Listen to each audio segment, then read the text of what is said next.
ప్రార్థనకు వచ్చే జవాబు కొంచెం ఆలస్యమైనప్పటికీ కూడా ఖచ్చితంగా నీ ప్రార్థనకి జవాబు వస్తుంది. ఆమేన్. ఈ రోజు కొంచెం ఆలస్యంగా కనిపించవచ్చు. ఈ రోజు మన ప్రార్థనకి ఇన్ని సంవత్సరాల నుంచి లేకపోతే ఇన్ని నెలల నుంచి ఉపవాస ప్రార్థన చేస్తున్నాం, మాకు జవాబు రావట్లేదేంటి అని అనుకోవచ్చు. కానీ ఖచ్చితంగా నీ ప్రార్థన దేవుడు వింటాడు, నీ మనవి దేవుడు వింటాడు.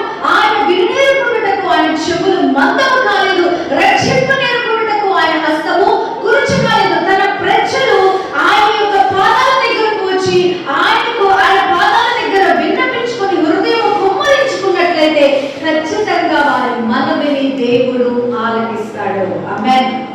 కాబట్టి మనకి జవాబు రావట్లేదేంటని విసిగిపోయి ప్రార్థన ఆపకూడదు. నేను ఇంత విశ్వాసం చూపిస్తున్నాను, అయినా నాకు కార్యం జరగట్లేదేంటి, నేను అడిగినవి నేను పొందుకోలేకపోతున్నాను ఏంటి అని నిరుత్సాహపడాల్సిన అవసరం లేదు. ఖచ్చితంగా నువ్వు అడిగింది కొంచెం ఆలస్యమైనప్పటికీ ఖచ్చితంగా జాబు చేయక నీ దగ్గరికి వస్తుంది. దేవుడు నీ జీవితంలో కార్యము చేస్తాడు. వర్షం ఎలాగైతే ఆకాశం నుండి బయలుదేరి మధ్యలో ఆగిపోదు, ఖచ్చితంగా భూమిని తడుపుతుంది. అలాగే దేవుడిచ్చే జవాబు మధ్యలో ఆగిపోదు. ఖచ్చితంగా నీ జీవితంలో నీకు వస్తుందా జవాబు, ఖచ్చితంగా దేవుడికి సాక్షిగా నిలబడతావు. ఆమేన్. మనం సేవిస్తున్న దేవుడు నమ్మదగిన వాడు, మనం సేవిస్తున్న దేవుడు సృష్టికర్త అయిన దేవుడు, మనం సేవిస్తున్న దేవుడు మనల్ని మోసం చేయడు. కానీ దేవుడు మనల్ని రక్షించి విడిపించి కాపాడి మనకు జవాబు ఇచ్చే దేవుడై ఉన్నాడు. ఆమేన్. అలాగే బైబిల్ గ్రంథంలో ఈ రోజు లేఖనాల్లోకి వెళ్ళిపోదాం.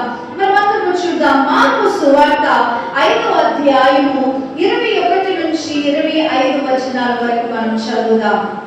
యేసు మరలా దోణి ఎక్కి అద్దరికి వెళ్ళినప్పుడు బహు జనసమూహము ఆయన యొద్దకు కూడి వచ్చెను.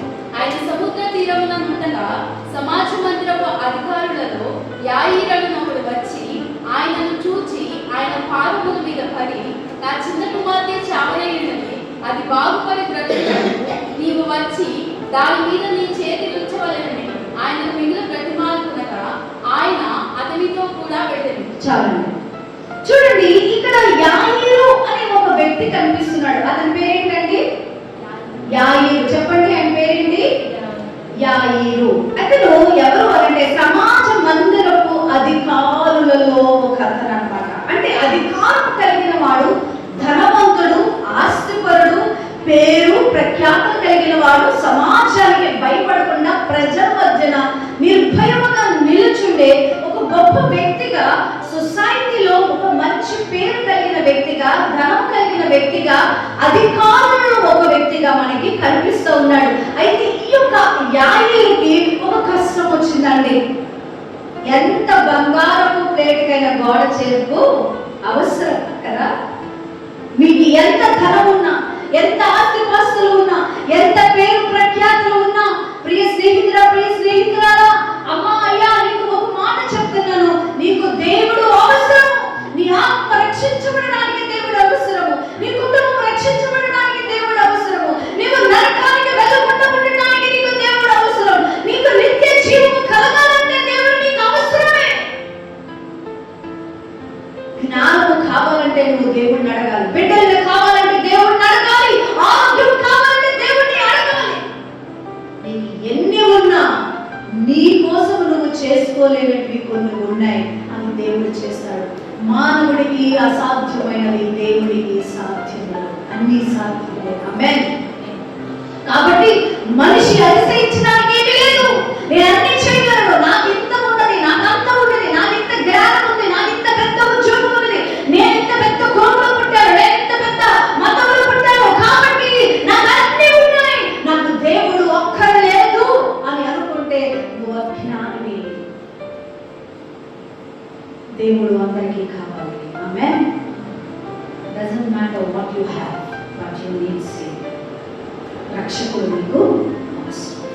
అయితే ఈ యాయీరు కూడా అధికారిగా ఉన్నాడు, సమాజంలో గొప్పవాడిగా ఉన్నాడు. అయితే ఇతని కుటుంబంలో ఒక కష్టం వచ్చింది. ఏమిటి ఆ కష్టము అంటే, ఇంత ధనవంతుడై ఇంత డబ్బులు ఖర్చు పెట్టగలిగిన వాడయుండి కూడా తన ఇంటిలో భయంకరమైన కష్టం వచ్చింది. కష్టాలు ఎవరికి కొత్తగా ఉండవు. ప్రతి ఇంటిలో ఏదో ఒక కష్టం, ఏదో ఒక సమస్య, కన్నీరు కారుస్తూనే ఉంటాం, బాధపడుతూనే ఉంటాం. అప్పటి వరకు సజావుగా చక్కగా జరుగుతున్న సంసారంలో ఎన్నో ఎన్నో మనము కుటుంబాల్లో చూస్తూ ఉన్నామండి. ఏంటి అంటే ఎవరిని కదిపినా ఏదో ఒక కష్టాన్ని వాళ్ళు తెలియజేస్తూ ఉన్నారు. దానికి కూడా కష్టం వచ్చింది. ఆ కష్టం ఎలాంటిదో తెలుసా? భయంకరమైన కష్టం. తనకున్న కుమార్తె చావు పొందుకునేవాడు. తనకు ఒకటే ఒక కూతురండి. ఊహిద్దాం ఒకసారి ఊహిద్దాం. తన భార్యని ఎంతో ప్రేమించి చూసుకుంటున్నాడు. తన అల్లారు ముందుగా కుమార్తెని పెంచుకుంటున్నాడు. ఆ కుమార్తె చాలా చిన్నది, 12 సంవత్సరాల చిన్నది, మంచం మీద ఉన్నది. ఎలా ఉన్నది అంటే చావడానికి సిద్ధంగా ఉన్నది, కడుపు పిల్లతో ఉన్నది. ఇక ఆఖరిగా ఆమె మరణించడానికి సిద్ధంగా ఉన్నది. అయితే ఇంటిలో కూర్చొని బాధపడుతున్న తండ్రి యేసుని గురించి విని యేసు దగ్గరికి వెళ్ళాలనుకున్నాడు. అమ్మా, నీకు కష్టం వచ్చిందా? అమ్మా, నీకు బాధ వచ్చిందా? అమ్మా, నీ ఇంట్లో ఎవరైనా అనారోగ్యంగా ఉన్నారా? అమ్మా, ఎవరైనా నీ ఇంట్లో చావడానికి సిద్ధంగా ఉన్నారా? మరణ శయ్య మీద ఉన్నారా? అమ్మా, నీ బిడ్డలు సరిగ్గా చదువుకోలేకపోతున్నారా? నువ్వు భరించలేనంత కష్టంలో నువ్వు ఉన్నావా? సోలిపోవద్దు, బాధపడద్దు. సోలిపోవలదు మనసా, సోలిపోవలదు, సోలిపోవలదు మనసా, సోలిపోవలదు. ఇక్కడలో ఈ పందులు నిన్ను చుట్టుముట్టినను. ఇక్కడలో ఈ పందులు నిన్ను చుట్టుముట్టినను. ప్రియుడు నిన్ను చేరదీసిన ఆనందము కాదా? ప్రియుడు నిన్ను చేరదీసిన ఆనందము కాదా? సోలిపోవలదు మనసా, సోలిపోవలదు, సోలిపోవలదు మనసా, సోలిపోవలదు. చెల్లి, సోలిపోవద్దు, బాధపడద్దు. యాయేలు ఇంట్లో కూడా బాధ వచ్చింది. నీకంటే పెద్ద కష్టమే యాయేలుకు వచ్చింది. నీకంటే పెద్ద సమస్య యాయేలుకు వచ్చింది. తన భార్యను ఒక పక్కన ఓదార్చాలా, తన కుటుంబాన్ని ఓదార్చాలా. చావడానికి సిద్ధంగా ఉన్న కుమార్తెను చూసి ఏడవాలి. అర్థం కాకపోతే తన మనసులో ఒకటి అనుకున్నాడు. అది ఏంటి అంటే, ఇక ఏ డాక్టర్ దగ్గరికి వెళ్ళినా నా కుమార్తెను బతికించను, నా డబ్బు నా బిడ్డను బతికించను, నా ఆస్తి నా బిడ్డను బతికించను, నా జ్ఞానము నా వైద్యము నా బిడ్డను బతికించను. కానీ దేవుడు ఉన్నాడు, ఆయన బతికించేవాడు ఉన్నాడు, ఆయన యేసు అని విన్నాడు. యేసు దగ్గరికి పరుగున వెళ్తున్నాడు. ఈ రాత్రి కాల సమయమున దేవుడి దగ్గరికి నీకు కష్టం వచ్చినదని, బాధ వచ్చిందని సతికిలమైన కాదు, కానీ నువ్వు దేవుడి దగ్గరికి రా, మోకాలే దేవుడి మందిరంలోనికి రా. భయపడద్దు, సొసైటీకి భయపడద్దు, కుటుంబానికి భయపడద్దు, బంధుమిత్రులకు భయపడద్దు. నీ కష్టము ఆ బంధుమిత్రులు తీర్చడు, నీ కష్టము ఆ సొసైటీ తీర్చదు. నువ్వు ఎవరికైతే భయపడుతున్నావు వారు నీ కష్టాన్ని తీర్చు. వారు జాలి పడతారంతే, అయ్యో అంటారంతే, నీ దగ్గరకు వచ్చి నీ కన్నీళ్లు తుడుస్తారంతే. మహా చెప్తే ప్రార్థన చేస్తానమ్మా అంటారంతే. కానీ నీకు అద్భుతం చేయాల్సింది యేసయ్య మాత్రమే. ఆమేన్. యేసయ్య అద్భుతాలు చేసింది, ఆశ్చర్య కార్యాలు చేసే దేవుడు.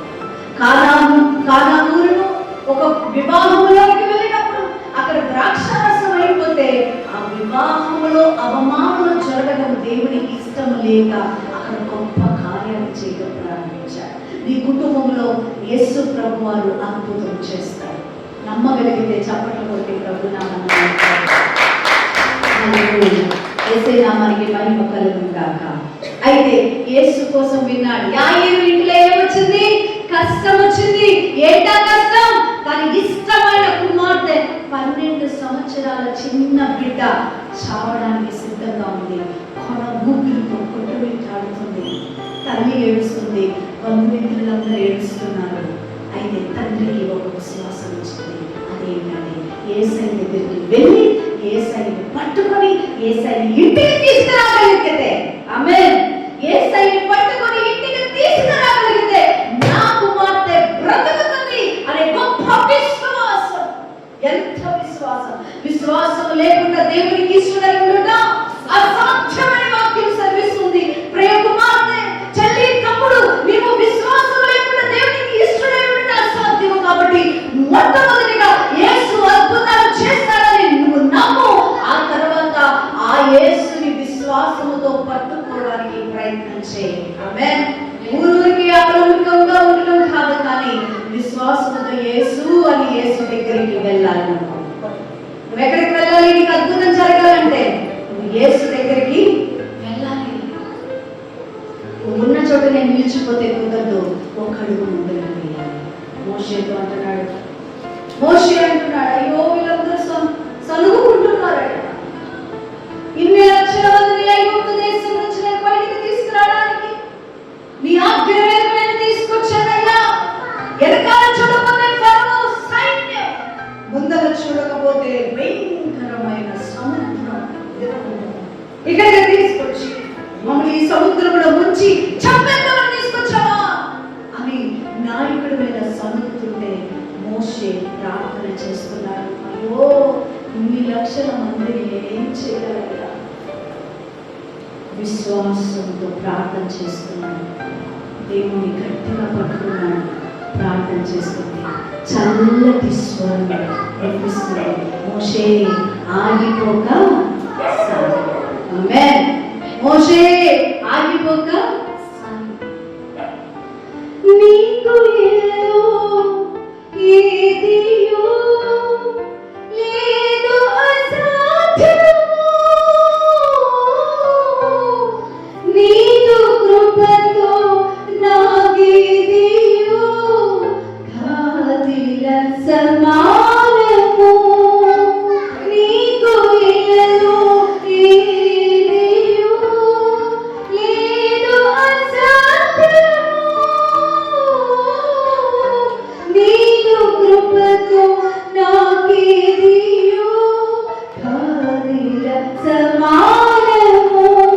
నీ మాట చాలయ్యా, నీ చూపు చాలయ్యా, నీ తోడు చాలయ్యా, నీ నీడ చాలయ్యా. యేసయ్యా, నీ మాట చాలయ్యా, నీ చూపు చాలయ్యా, నీ తోడు చాలయ్యా, నీ నీడ చాలయ్యా.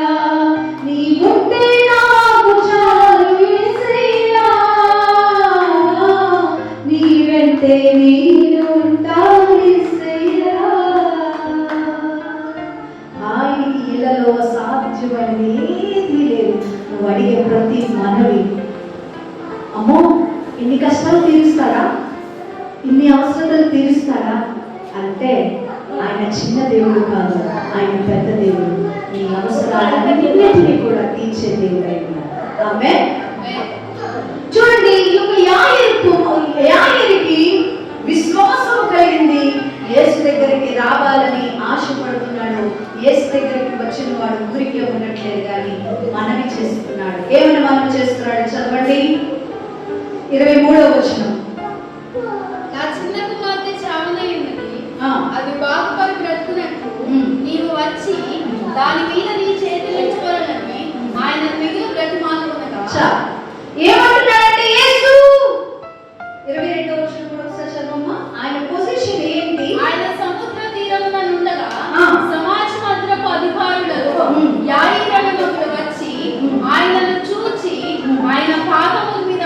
ఎలా అంట?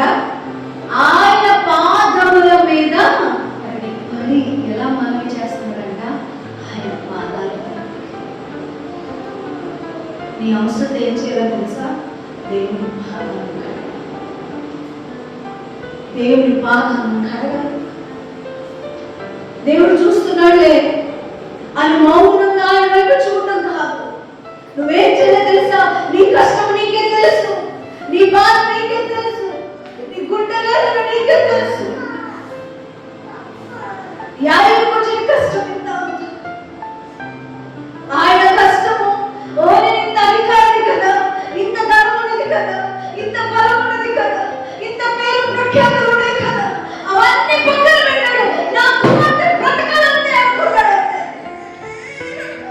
నా కుమార్తె బ్రతికితే చాలు జీవితాలు అనుకున్నాడు. యేసు పాదాల మీద పడిపోయాడంట. ఆమె ఏం చేస్తున్నాడంట? యేసు పాదాల మీద. మన కష్టము ఆయన పాదాల మీద పడేయాలి. అప్పుడు ఖచ్చితంగా దేవుడు మన జీవితంలో ఎన్ని అద్భుతాలు చేస్తారు. మన సాక్షిగా ఆమె ఆయన పాదాల మీద పడిపోయాడు. వాక్యం సెలవిస్తుంది, ఆయన పాదాల మీద పడి. ఆయన పాదాల మీద పడటం అంటే ఏం తెలియజేస్తుందంటే సంపూర్ణమైన విధేయత. నీవు తప్ప ఇంకా వేరే ఎవ్వరు చేయరు. మనం చూడండి, ఎప్పుడైనా కష్టం వచ్చినప్పుడు గబగబా వెళ్ళిపోయి దయచేసి చేతులు అనుకోకుని కాళ్ళు పట్టుకుంటాను అనుకో, చాలా కష్టం వచ్చింది అక్క, ఇది ఒక్కసారి ఒక్క రోజులో మళ్ళీ నీకు తిరిగి ఇచ్చేస్తానే, నాకు కొంత డబ్బు సహాయం ఇచ్చేది, నా బిడ్డకి కట్టాలి, లేకపోతే నా బిడ్డ హాస్పిటల్లో ఉన్నాడు, లేకపోతే నాకు ఎంత పెద్ద అవసరం వచ్చింది అని మనుషులు చేతులు పట్టుకుంటున్నామే. మనుషులైతే సహాయం చేసి ఆ తర్వాత నేను ఎత్తిరిస్తారు, సహాయం చేసి పేరు పెడతారు. నీ కష్టం వచ్చినప్పుడు రాలేదా నువ్వు అని అంటారు.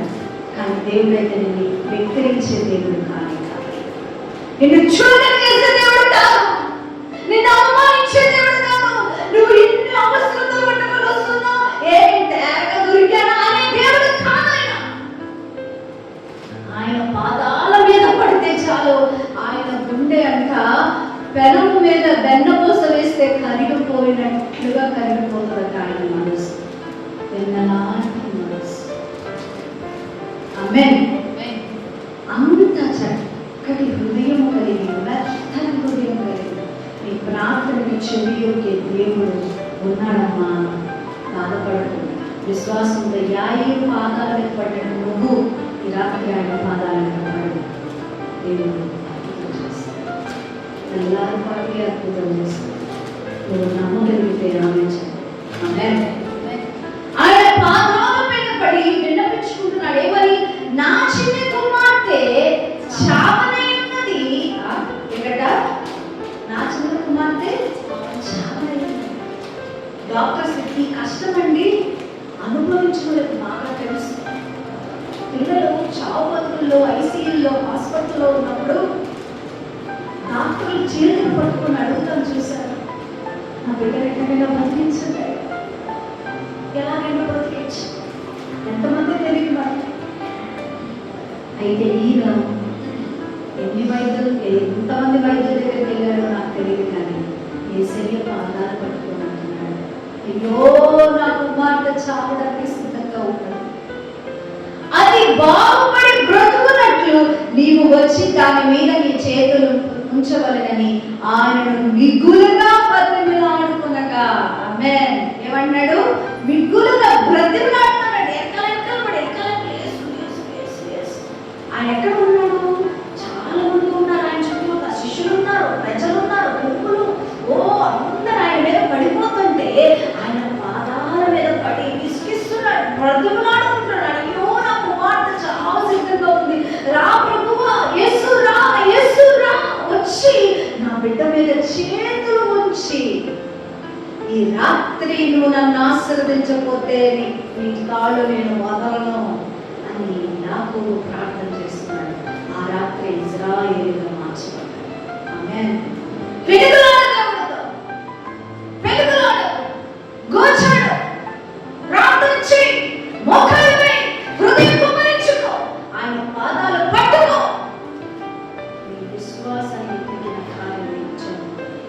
ఆమేన్. అయితే యేసు ప్రభు వారు ఏమంటున్నారు?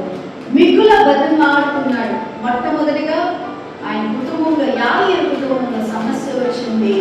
అయితే ఆ యొక్క సమస్యను బట్టి కృంగిపోకుండా యేసు దగ్గరికి వెళ్ళాడు. రెండవది ఆయన పాదాల మీద పడి బ్రతిమలాడాడు. మూడవది చూడండి, ఆయన అతనితో కూడా వెళ్ళాడు. అప్పుడు యేసు ప్రభు వారు ఏం చేస్తున్నారు?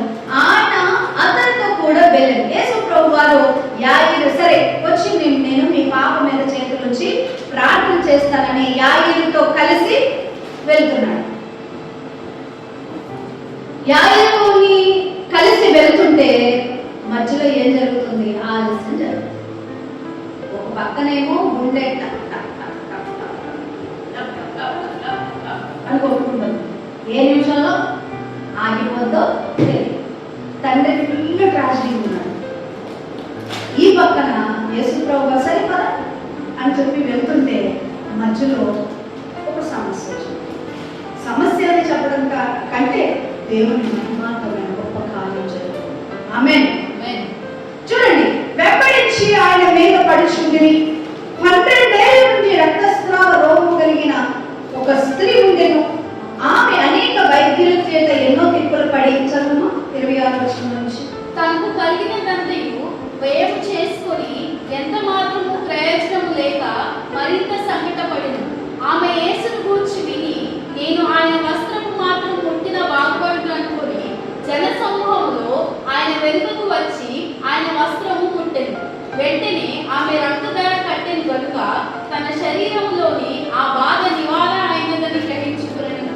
వెంటనే యేసు తనలో నుండి ప్రభావం బయలుపెట్టనని తనలో తాను గ్రహించి జనసమూహం వైపు తిరిగి నా వస్త్రం ముట్టిన దేవుని అడుగుగా, ఆయన శిష్యులు, జనసమూహము నీ మీద పడుచుగా చూచుచున్నావే, నన్ను ముట్టిన దేవుని అడుగుచున్నావా అని. ఆ కార్యము చేసిన ఆమెను కనుగొనవల్లని ఆయన చుట్టూ చూచెను. అప్పుడు ఆ స్త్రీ తనకు కలిగినది ఎరిగి భయపడి వణుకుచూ వచ్చి ఆయన ఎదుట సాగిలపడి తన సంగతి అంతయు ఆయనతో చెప్పెను. అందుకైన, కుమారి, నీ విశ్వాసము నిన్ను స్వస్థపరిచెను, సమాధానము గలదానవై పొమ్ము, నీ బాధ నివారణై నీ స్వస్థత కలుగుగాక అని ఆమెతో చెప్పాను. ఇక్కడ వెళ్తున్నాడు. ఎవరెవరు వెళ్తున్నారు? ఇప్పుడు యాయీరు వెళ్తున్నాడు. యాయీరుతో పాటు యేసు ప్రభు వారు వెళ్తున్నారు. చుట్టుపక్కల ఎంతమంది ఉన్నారు? చాలా మంది ఉన్నారట. శిష్యులు ఉన్నారు, ప్రజలు ఉన్నారు. అందరూ కూడా యేసు పైన పడుతా ఉన్నారు. అయితే ఈ మధ్యలో 12 సంవత్సరాల నుంచి రక్తస్రావ రోగం కలిగిన స్త్రీ, ఒక పక్కనేమో 12 సంవత్సరాల వయసులో ఉన్న పిల్లేమో చావు సిద్ధంగా ఉందా. ఇక్కడ 12 సంవత్సరాల నుంచి రక్తస్రావం కలిగిన రోగం కలిగిన స్త్రీ ఇక్కడ యేసు ప్రభు కోసం విని, యేసు అద్భుతాలు చేస్తాడని విని, ఆమె స్టోరీ కోసం ఈ వాక్యం కాదు కాబట్టి దాన్ని డెవలప్ చేయలేదు. విని వెంటనే యేసు యొక్క అంగీని పట్టుకొని అక్కడ స్వస్థత పొంది. ఈ స్వస్థత పొందిన ఆమె మరి మామూలుగా ఉండగా దేవుడు కొన్ని యేసు ప్రభు అక్కడ వదిలేశారా? ఇక్కడ యాయీరేమో పదండి అంటున్నాడు. యాయీరేమో నా కుమారు సాంస్కృతంగా ఉంది, పదండి అని యాయీరు ఆతృత, తొందర అర్జెంటుగా యేసుని తీసుకెళ్ళి. కానీ యేసు ఏం చేస్తున్నాడు? ఆగిపోయి ప్రజల వైపు తిరిగి, నా ప్రభావము వెడలి వెళ్ళింది, ఎవరు నన్ను ముట్టుకున్నారు అన్నాడు. అడగటంతోనే అరగంట అయిపోతుంది, గంట అయిపోతుంది. ఒక పక్కన యాయీరు, అయ్యా పదండి, నా మనవిను ఆరాధించు, నా కుమార్తె చాలా సిద్ధంగా ఉండదని నీకు తెలుసు కదా, నువ్వు అర్జెంటుగా నడవట్లేదేంటి? నా కుమార్తె చచ్చిపోతుంది. తండ్రి యొక్క వేదన అది అర్థం కావట్లేదా? ప్రభు కదా, నువ్వు చేతి నుంచి స్వస్థపరచు అంటే యేసు అన్నాడు, ఎవరు నన్ను ముట్టుకుంది? ఎవరు నా అంగీ పట్టుకుంది? ఎవరు నా ప్రభావము వెళ్ళింది? ఎవరు ఆయన వెళ్ళింది అని యేసు ప్రభు వారు ఆగిపోయి అక్కడ అడుగుతుంటే శిష్యులు అంటారయ్యా, ఏం మాట్లాడుతున్నావు ప్రభు? ఇంతమంది ప్రజలని మీద పడుతుంటే ఎవరు నా మీద పడ్డారని అడుగుతున్నావేంటి? ఎలా చెప్పేది మీకు జవాబు అని ప్రజలు మాట్లాడుతున్నారు, శిష్యులు మాట్లాడుతున్నారు. యేసుతో ఈ పక్కన యాయీరు తగ్గిపోతా ఉంది, దుఃఖము బయటికి వచ్చేస్తూ ఉన్నది, వేదన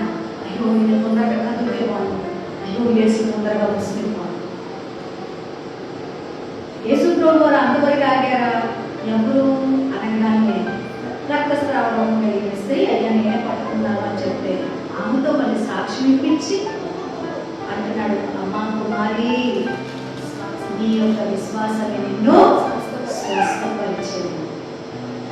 యాయీరు నాకు తెలిసి అప్పుడు దాకా యేసు ప్రభు ఏంటి రష్ అవ్వట్లేదు, నాతో పక్కకు రావట్లేదేంటి, నా కన్నీరు నా దుఃఖం అర్థం కావట్లేదు అని చుట్టి కొన్ని ఏడుస్తూ వేల పడుకో రా ప్రభు అనే వ్యక్తి ఒక్కసారిగా యేసు ప్రభు అన్న మాట, కుమారి నీ విశ్వాసమే నిన్ను స్వస్థపరిచెను అన్న మాట యాయీరు బ్రెయిన్లో ఆమేన్. హల్లెలూయా. ఆమెకి జరిగిన అద్భుతము మరి ఇంకా పై మెట్టు, విశ్వాసంలో మరి ఇంకో పై మెట్టుకి యాయీరు ఎక్కించింది. నీ విశ్వాసమే నిన్ను స్వస్థపరిచెను అని ఎప్పుడైతే యేసు ప్రభువారు అంటుంటే ఒక్క నిమిషం ఆగిపోయి ఆమె విశ్వాసం ఆమె స్వస్థపరిచిందని ఆమెని యేసుని చూసే క్రమంలోనే యాయీరు మనుషులు వచ్చి అంటున్నారు యాయీరుతో, అయ్యా అధికారి, ఇక బోధకుడిని నువ్వు బాధ పెట్టద్దు, నీ కుమార్తె చనిపోయింది. బోధకుడిని నువ్వు ఇబ్బంది పెట్టద్దు. ఇప్పుడు దాకా చూసి నువ్వు దాటిపోయింది, కుమార్తె చచ్చిపోయింది.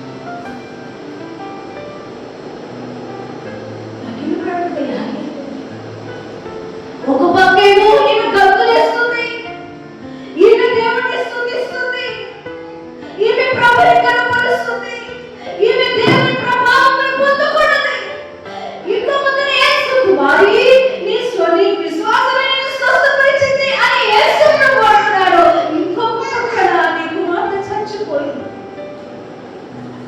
DTS సౌండ్లో ఈ మాట వినబడుతుంది.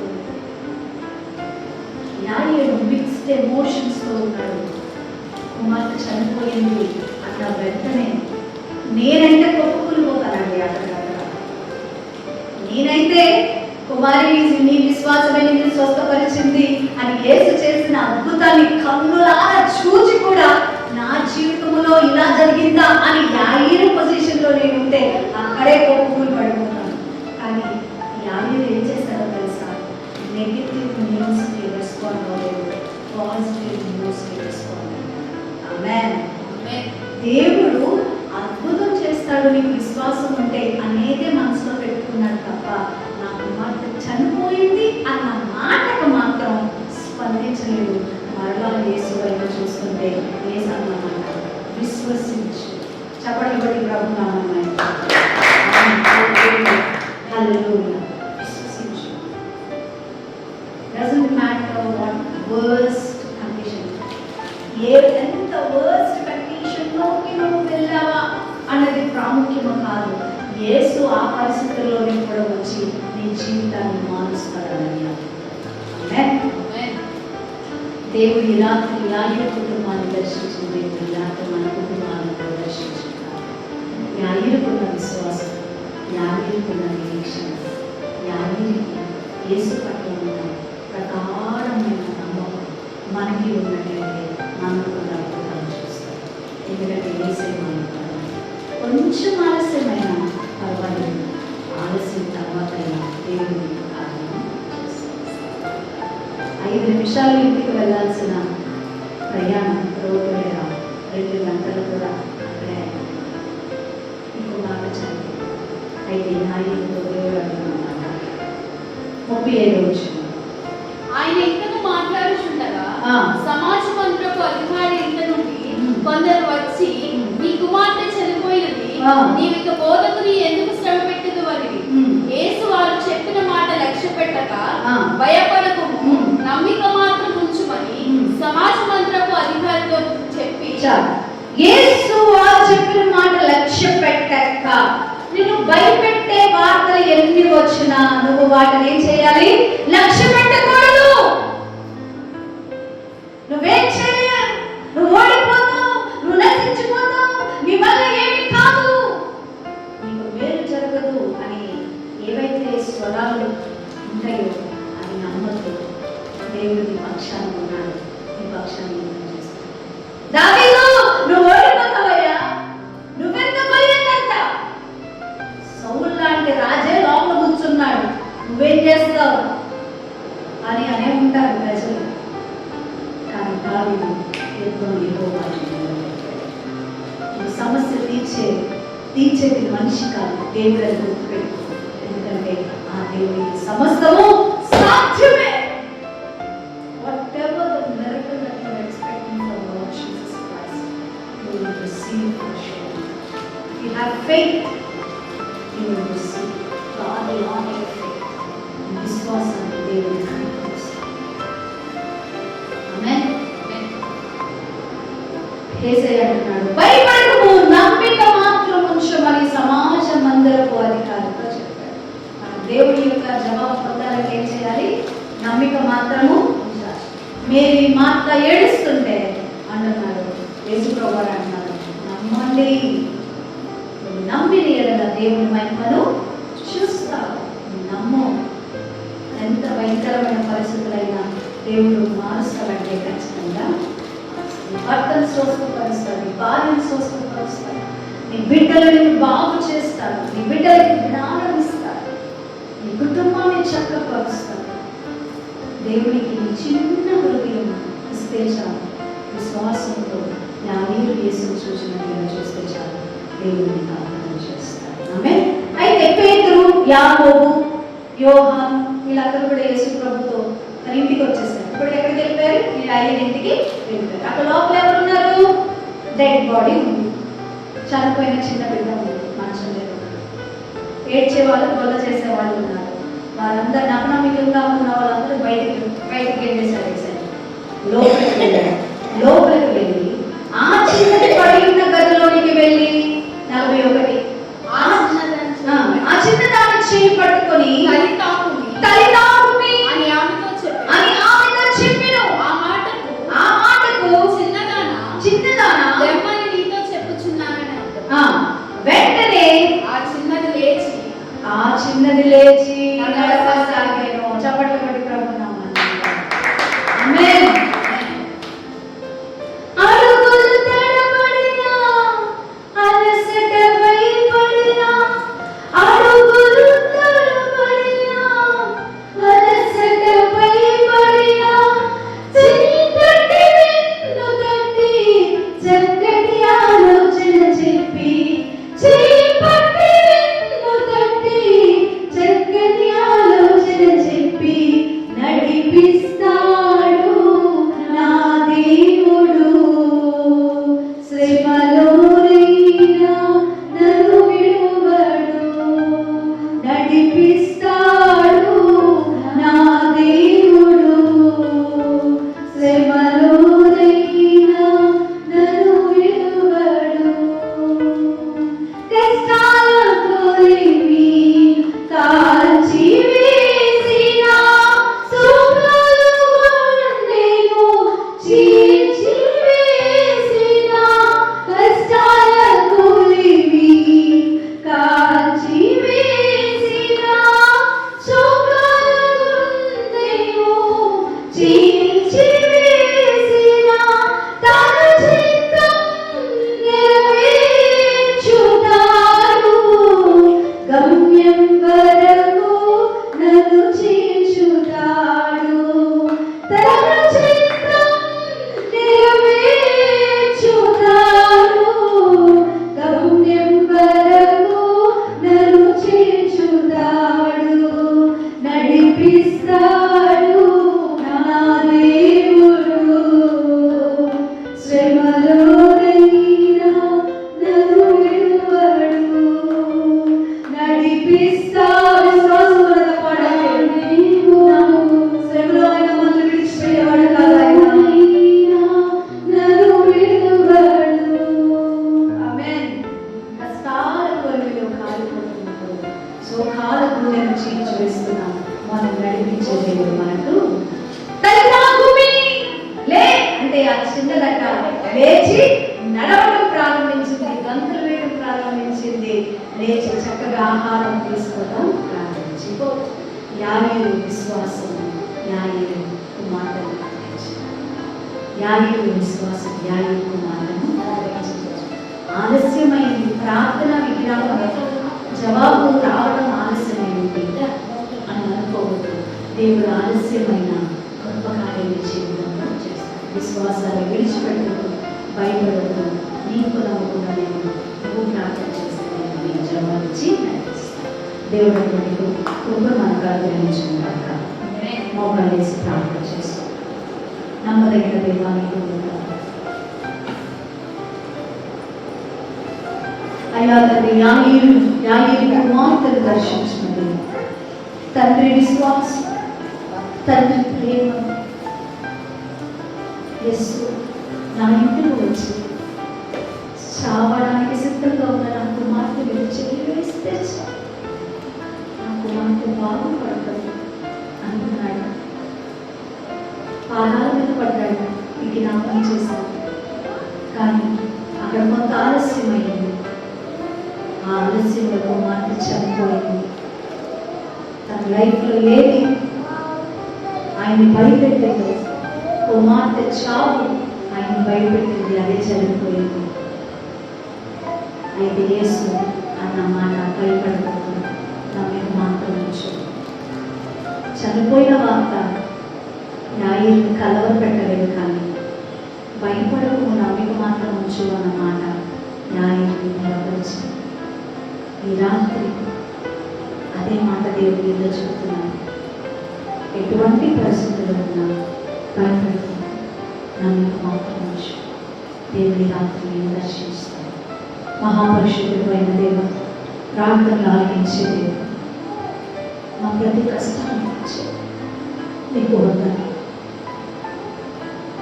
మా హృదయానికి మా గుండెకి తెలిసేదో మా వేదన ఏంటో. అయితే సమస్తం చూచుచున్నది నీకు మరుగైనది రహస్యమైనది. మా జీవితంలో కూడా రండి, గొప్ప కార్యం చెల్లించి మీ నామాన్ని మహిమపరచుకోండి. నీకు స్తోత్రాలు చేస్తూ యేసు క్రీస్తు పరిశుద్ధ నామమున వేడుకొంచున్నాము తండ్రి.